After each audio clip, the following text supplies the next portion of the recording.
Moi, j'aime beaucoup Oliver Glasner, hein, je dois le dire, mais il a un certain côté noir.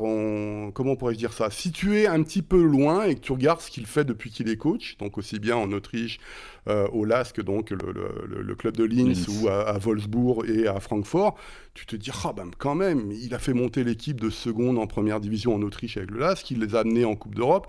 Valérien Ismaël, d'ailleurs, en récupérera un petit peu les bénéfices. Il arrive à Wolfsburg, sa dernière année, il qualifie le club pour la Ligue des Champions.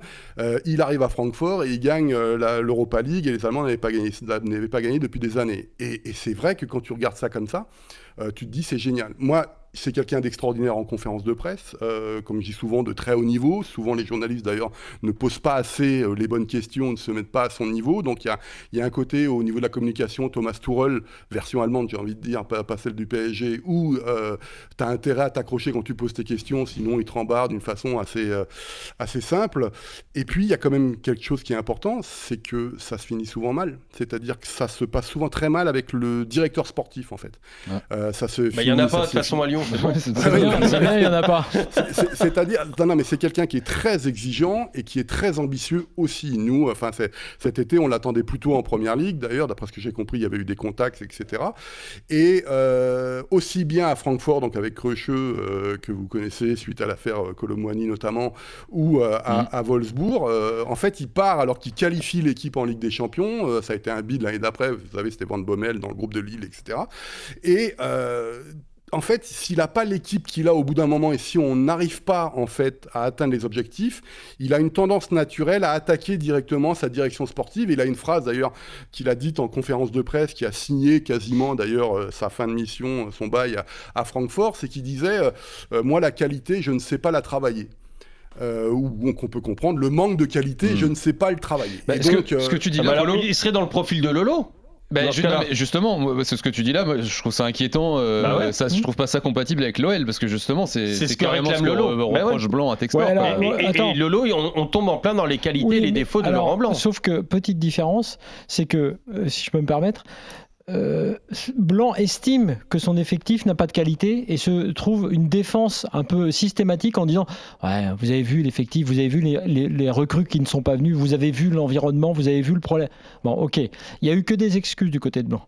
Moi, je pense que l'effectif qu'il a, maintenant que tu dois jouer déjà le maintien, puis après aller voir plus haut, je vais te dire, effectif tout à fait intéressant et jouable en Ligue 1. Donc Glasner, on va pas lui demander d'en faire une équipe sur le podium là. On va lui demander d'aller faire. Non mais moi Blanc c'est réglé. Blanc, c'était la faute à tout le monde sauf à lui. Donc c'est pas tout à fait pareil que d'arriver dans un club où tu as vraiment un pauvre effectif, tu te dis ça je saurais pas faire. Moi je dis à Glasner et si ça peut le rassurer, l'effectif il est très intéressant.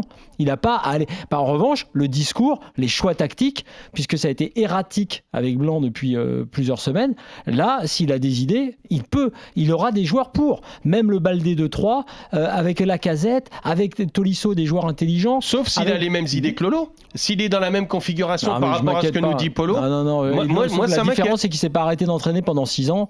Il était à Francfort l'an dernier. C'est pas du tout le même profil. Il est libre depuis cet été. Mais juste, Polo, justement, sachant tout ça, tu connais un petit peu ce qui se passe bien évidemment à l'Olympique Lyonnais. Tu le vois, Glasner, et vu tout ce que tu nous dis, accepter un club particulier comme l'OL. Mais en fait, le mariage Glasner-Lyon pourrait très bien formidablement fonctionner. Mais moi, je parle encore d'un Lyon qui me faisait, entre guillemets, rêver chaque année, etc. Là, lorsque je vois le Lyon d'aujourd'hui... j'ai plus l'impression qu'il faut un garde-chiourme. Je sais pas trop. Moi, je rappelle qu'il y a eu l'expérience Peter Bosz, qui a été, j'ai pas envie de dire un bide total, mais pas loin. Et Peter Bosz a quand même très très violemment, après, une fois qu'il avait quitté Lyon, critiqué ses joueurs en disant qu'ils se prennent tous pour des starlets et tout ça. Oliver Glasner, il peut pas faire courir les joueurs si ces derniers ne veulent pas.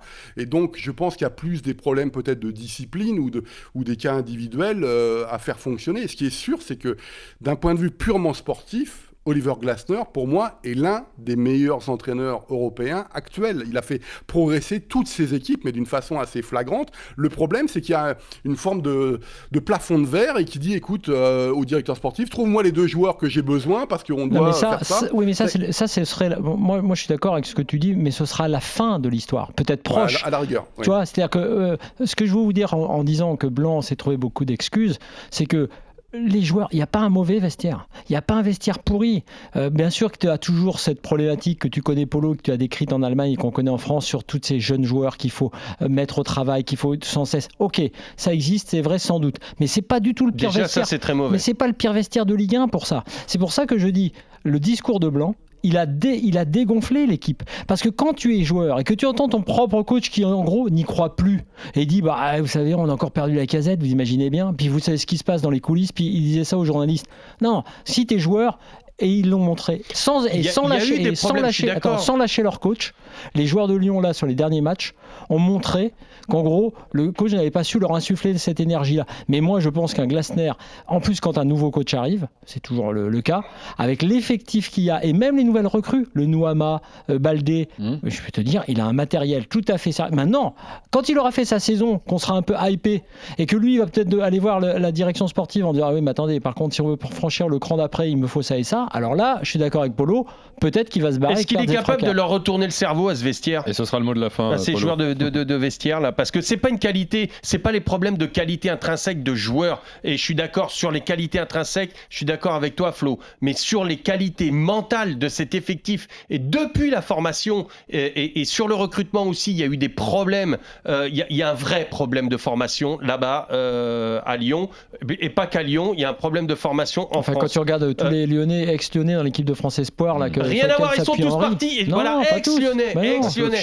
Le problème, il est là. Le problème, il est que les Lyonnais qui restent à Lyon ou les gamins qui sont formés dans leur club, dès qu'ils partent, ils changent de mentalité. Quand ils restent dans leur club, c'est des starlets à qui tu peux rien dire, qui touchent 10 fois plus que leur entraîneur et qui leur, excuse-moi le terme, ils leur chient dessus. Ils chient dessus les entraîneurs. Ils s'en foutent parce que de toute façon, au niveau salaire et niveau tout ça, ils ont beaucoup plus de considération que l'entraîneur lui-même.